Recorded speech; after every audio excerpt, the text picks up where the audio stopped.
이제 가장 오래된 참가자들에게 2kg 이상의 악력을 구축한 운동으로 넘어가겠습니다. 앉아서 탄력밴드 당기기 2위는 앉아서 탄력밴드 당기기입니다. 그리고 이 운동은 특히 75세 이상의 성인을 위한 가장 설득력 있는 연구 중 일부를 기반으로 합니다. 저는 앞서에 발표된 2023년 메타 분석에 대해 언급했습니다. 이것은 작은 연구가 아니었습니다. 78명의 노인을 대상으로 한 9개의 무작위 대조 시험을 분석했습니다. 하지만 이 연구를 획기적으로 만든 것은 이것입니다. 참가자들의 평균 연령은 75세에서 89세 사이였습니다. 이들은 건강한 65세가 아니었습니다. 이들은 허약한 노인들로 많은 이들이 만성질환을 앓고 있었고 심지어 요양원에 있었습니다. 중재는 간단했습니다. 의자에 앉은 채로 주당 2, 3회, 세션당 42일 60분씩 최소 12주 동안 탄력밴드 근력 훈련을 수행했습니다. 결과는 놀라웠습니다. 악력이 평균 7kg나 증가했습니다. 일상생활 활동 점수가 크게 개선되었습니다. 우울증 점수가 감소했습니다. 수면의 질이 향상되었습니다. 그리고 독립성에 가장 중요할 수 있는 것은 폐활량이 분당 40리터 이상 증가했다는 것입니다. 하지만 여러분의 관심을 사로잡아야 할 수치는 이것입니다. 악력. 악력이 왜 그렇게 중요할까요? 악력은 노인의 전반적인 건강과 장수를 예측하는 가장 강력한 지표 중 하나이기 때문입니다. 이는 심장 질환 위험, 인지 저하, 그리고 가장 중요한 일상 업무 수행 능력과 관련이 있습니다. 유리병을 열 수 있습니까? 식료품 봉투를 들 수 있습니까? 계단을 오를 때 난간을 잡을 수 있습니까? 넘어지기 시작할 때 손으로 스스로를 붙잡을 수 있습니까? 이 모든 것은 악력을 필요로 하며 탄력밴드 운동, 특히 당기기 움직임은 거의 모든 다른 운동보다 그 근력을 더 잘 구축합니다. 최대 이익을 위해 앉아서 탄력밴드 당기기를 수행하는 방법은 다음과 같습니다. 튼튼한 의자의 앞쪽에 앉아 발을 바닥에 평평하게 엉덩이 너비만큼 벌립니다. 탄력밴드를 발 주위나 앞쪽에 가슴 높이 정도의 튼튼한 기둥 주위에 감습니다. 팔을 앞으로 곧게 뻗은 채로 밴드의 한쪽 끝을 각 손으로 잡습니다. 어깨를 뒤로 젖히고 아래로 내린 채로 키가 커지도록 앉습니다. 이것이 시작 자세입니다. 이제 두 팔꿈치를 몸쪽으로 뒤로 당기면서 경합골, 어깨뼈을 함께 꽉 조입니다. 이렇게 하면 손이 가슴 높이 정도로 돌아와야 합니다. 이 당기는 단계에 2초를 사용하십시오. 등 위쪽 근육 광배근과 능형근, 이 열심히 작동하는 것을 느끼십시오. 이두근이 활성화되고 손이 밴드를 단단히 잡고 있는 것을 느끼십시오. 수축의 정점에서 1초 동안 멈추고 훨씬 더 세게 조이십시오. 그런 다음 4초에 걸쳐 천천히 시작 자세로 돌아갑니다. 이 통제된 복귀는 근력을 의 2021년 메타 분석은 의자 기반 운동이 악력을 2.10kg로 개선하고 30초 팔 컬 테스트를 2.82호에 개선했다는 것을 발견했습니다. 이는 임상적으로 중요한 개선입니다. 이는 식료품을 독립적으로 들고 다닐 수 있는지 또는 도움이 필요한지 사이의 차이입니다. 의자에서 스스로를 밀어 올릴 수 있는지 또는 매번 힘겨워하는지 사이의 차이입니다. 신 2회 반복으로 시작합니다. 45초 휴식 후 2세트를 더 완료합니다. 저항이 너무 쉽다면 더 두꺼운 밴드를 사용하거나 밴드를 손에 감아 짧게 하십시오. 너무 어렵다면 더 가벼운 밴드를 사용하거나 더 길게 하십시오. 핵심은 움직임 내내 완벽한 자세를 유지하는 것입니다. 등을 곧게 펴십시오. 앞으로 구부리거나 어깨를 둥글게 하지 마십시오. 손이 아니라 팔꿈치로 이끄십시오. 경합골을 척추 쪽으로 당긴다고 생각하십시오. 호흡 패턴도 여기에서 중요합니다. 밴드를 당길 때 숨을 내쉬십시오. 천천히 놓을 때 숨을 들이마시십시오. 이것은 혈압을 안정적으로 유지하고 현기증을 방지합니다. 8주 동안 꾸준히 탄력 밴드 당기기를 하면 환자들은 극적인 개선을 보고합니다. 상체 근력이 눈에 띄게 증가합니다. 머리 위로 손을 뻗거나 물건을 들거나 심지어 옷을 입는 것과 같은 일상 업무가 더 쉬워집니다. 자세가 개선되고 아마도 가장 중요하게 더 강하고 유능하다고 느낍니다. 하지만 연구원들이 여러 연구에서 기록한 또 다른 이점이 있습니다. 상체 근력 훈련은 낙상 시 스스로를 붙잡을 수 있는 능력을 향상시킵니다. 넘어질 때 팔은 본능적으로 뻗어나가 낙상을 막으려고 합니다. 강한 팔은 치명적인 고관절이나 머리 부상을 예방할 수 있습니다. 이제 정형외과 의사들이 75세 이상의 모든 사람에게 절대적으로 필수적이라고 생각하는 모든 것을 하나로 묶는 움직임인 1위 의자 운동 차례입니다. 홀드를 동반한 앉아서 몸통 비틀기 75세 이상의 모든 사람에게 가장 중요한 의자 운동은 홀드를 동반한 앉아서 몸통 비틀기 seated torso twist with hold입니다. 그리고 이 단순한 움직임 뒤에 숨겨진 연구는 정말 놀랍습니다. 복부와 허리 주변의 근육인 여러분의 코어 근육은 여러분이 만드는 모든 움직임의 기초입니다. 그것들은 척추를 안정시키고 등을 보호하며 균형을 유지하고 환경을 통해 안전하게 비틀고 돌고 움직일 수 있도록 합니다. 75세 이후에는 코어 근력이 빠르게 약해집니다. 그리고 코어가 약하면 모든 것이 고통받습니다. 균형이 나빠지고 허리 통증이 증가하며 자세가 사람들을 즉시 늙어 보이게 하는 그 구부정한 모습으로 악화됩니다. 그리고 낙상 위험이 급증합니다. 하지만 이 운동을 그토록 강력하게 만드는 것은 이것입니다. 이것은 단순히 코어 근력을 구축하는 것이 아닙니다. 또한 척추 이동성을 유지합니다. 75세 이후에는 척추가 자연적으로 더 뻣뻣해집니다. 척추뼈 사이의 디스크가 수분을 잃습니다. 관절이 덜 유연해집니다.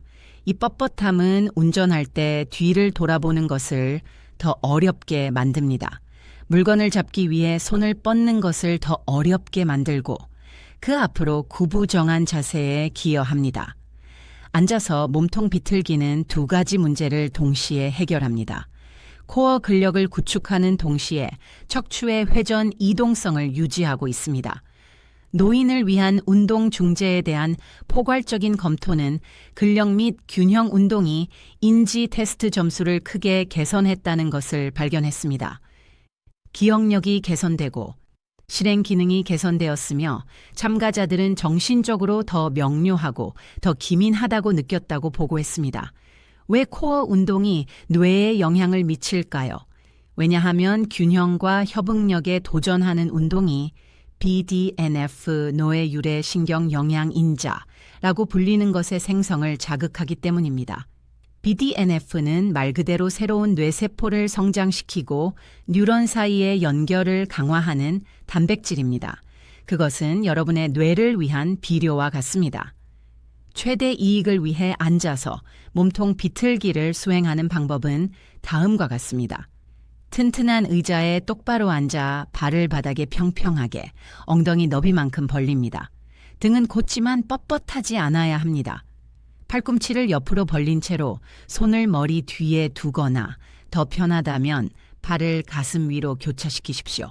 배꼽을 척추 쪽으로 당겨 코어를 활성화하십시오. 이제 상체를 오른쪽으로 천천히 회전시키며 회전의 전체 2초를 사용하십시오. 편안하게 가능한 한 멀리 비트십시오. 몸통과 복삭은 옆구리 근육을 통한 부드러운 스트레칭을 느껴야 합니다. 엉덩이는 계속 앞을 향해야 합니다. 상체만 회전합니다. 결정적인 부분은 여기입니다. 최대한 회전했을 때 그 자세를 3초 동안 완전히 유지하십시오. 이 홀드 동안 아주 조금 더 비틀어 스트레칭을 부드럽게 증가시키십시오. 그런 다음 3초를 사용하여 천천히 중앙으로 돌아갑니다. 즉시 왼쪽에서 반복합니다. 2초에 걸쳐 왼쪽으로 회전합니다. 3초 동안 홀드합니다. 3초에 걸쳐 중앙으로 돌아갑니다. 이것이 한 번에 완전한 반복을 완료합니다. 양쪽으로 10회씩 총 10회 완전 반복을 수행하십시오. 1분 휴식 후 2세트를 더 완료합니다. 이 운동을 비연속적인 날에 주 3회 수행하십시오. 핵심은 움직임 내내 엉덩이를 안정적으로 유지하고 앞을 향하게 하는 것입니다. 회전은 엉덩이가 아니라 전적으로 몸통에서 나와야 합니다. 엉덩이가 회전하기 시작한다고 느껴진다면 움직임 범위를 약간 줄이십시오. 움직임을 부드럽고 통제된 상태로 유지하십시오. 비틀기에 절대 갑자기 움직이거나 튕기지 마십시오. 회전 끝에서의 홀드는 중요합니다. 이것은 근력과 유연성을 동시에 구축하는 곳입니다. 여러분의 호흡이 여기에서 중요합니다. 회전을 시작하기 전에 깊게 숨을 들이마십니다. 비틀면서 천천히 숨을 내쉬십시오. 3초 홀드 동안 부드럽게 숨을 멈추십시오. 그런 다음 중앙으로 돌아올 때 숨을 들이마십니다. 이 호흡 패턴은 코어 활성화와 안정성을 증가시킵니다. 8일 2주 동안 꾸준히 앉아서 몸통 비틀기를 하면 환자들은 놀라워 보이는 변화를 경험합니다. 자세가 극적으로 개선됩니다. 그 구부정한 모습이 사라지기 시작합니다. 더 키가 커지고 더 곧게 서게 됩니다.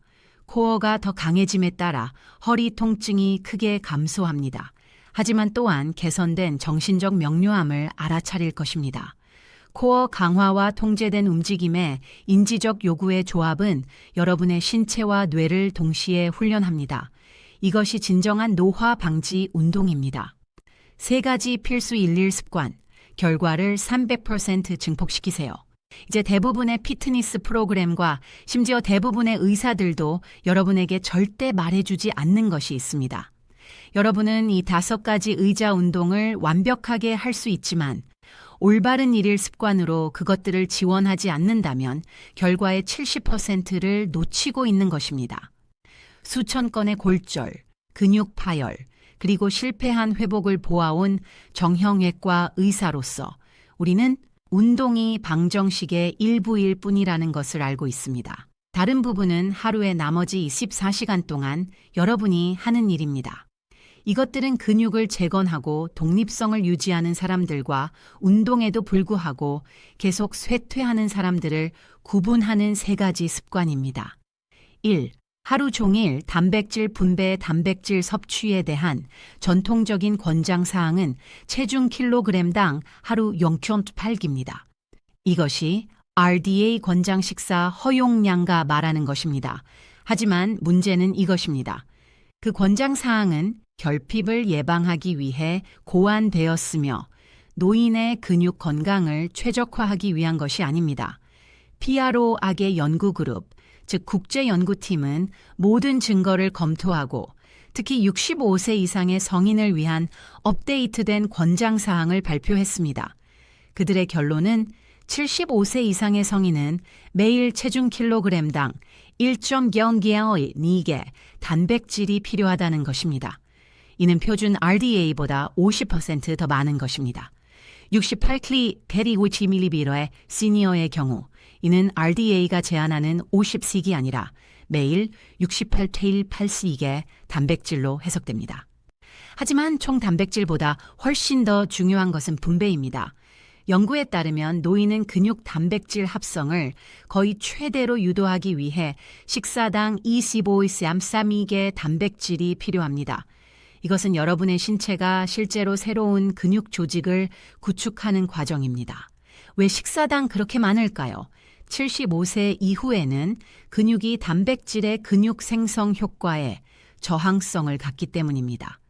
젊은 사람이 CEC께서 얻는 것과 동일한 반응을 유발하기 위해 각 식사에서 더 높은 용량이 필요합니다. 데이터에 따르면 대부분의 노인은 저녁 식사에서만 적절한 단백질을 섭취합니다.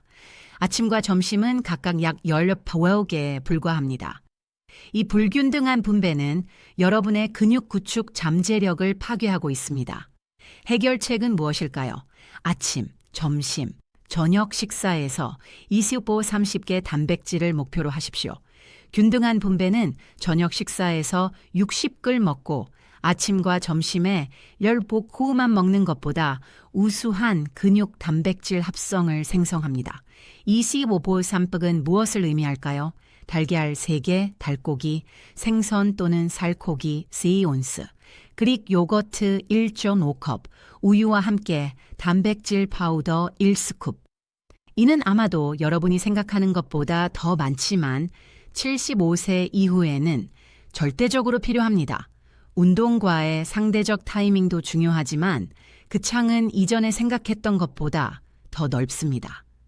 의자 운동 후 2시간 이내에 단백질을 섭취하는 것이 이상적이지만 향상된 근육 구축 반응은 근력 훈련 후 24-3-4-8시간 동안 지속됩니다. 총 1일 섭취량에 먼저 집중하고 타이밍은 그 다음에 집중하십시오. D. 비타민 D 플러스 칼슘 조합. 비타민 D 결핍은 75세 이상의 성인들 사이에서 만연합니다. 연구에 따르면 전 세계적으로 노인의 40%에서 100%가 지역에 따라 결핍되어 있습니다. 미국에서는 약 10월센서 20%의 시니어들이 임상적 결핍 기준을 충족합니다. 왜일까요? 70세 이후에는 피부가 20세에 비해 약 75% 적은 비타민 D를 생성하기 때문입니다. 또한 신장이 비타민 D를 활성 형태로 전환하는 데 덜 효율적입니다. 그리고 대부분의 시니어들이 직사광선 아래에서 보내는 시간이 줄어듭니다.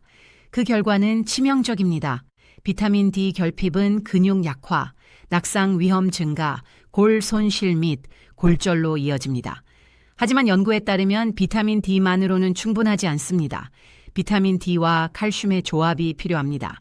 한 획기적인 연구는 700 국제 단위 IU의 비타민 D가 501kg의 칼슘과 결합되어 65세 이상의 여성에서 3년에 걸쳐 낙상을 65% 감소시켰다는 것을 발견했습니다.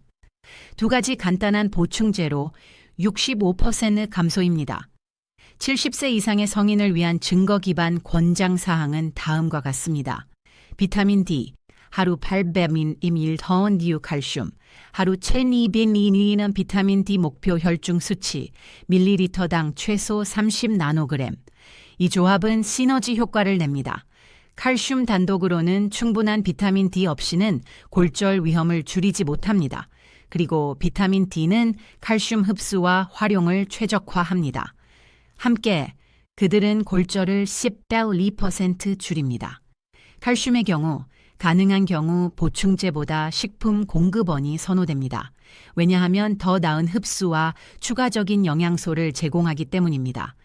유제품 잎이 많은 채소, 강화 식품이 있습니다. 하지만 보충제를 복용한다면 용량을 나누십시오. 최적의 흡수를 위해 식사와 함께 한 번에 500kg 600mg 이하를 복용하십시오. 3. 수면을 모든 비용을 들여 보호하십시오. 수면은 여러분의 신체가 근육을 재건하는 시간입니다. 근육 성장과 회복을 담당하는 주요 호르몬인 성장 호르몬은 거의 전적으로 깊은 수면 중에 방출됩니다. 수면을 방해하면 운동에서 회복하고 새로운 근육 조직을 구축하는 신체의 능력을 방해하게 됩니다. 연구에 따르면 수면과 근감소증 위험 사이에 우자형 연관성이 있습니다. 한 단면 연구에 따르면 밤에 6시간 미만을 자는 시니어는 근감소증 위험이 4.2배 증가합니다. 하지만 8시간 이상을 자는 시니어 또한 위험이 증가합니다. 3.50배 더 높습니다. 최적의 수면 시간은 밤에 7시간입니다. 여기서 근육 보존과 전반적인 건강이 최적화됩니다. 노인의 최대 50%가 수면 문제, 불면증, 잦은 각성, 수면 무호흡증, 약물 부작용을 경험합니다. 이 모든 것이 근육을 재건하고 회복하는 신체의 능력을 파괴합니다. 그 메커니즘은 분명합니다. 수면 박탈,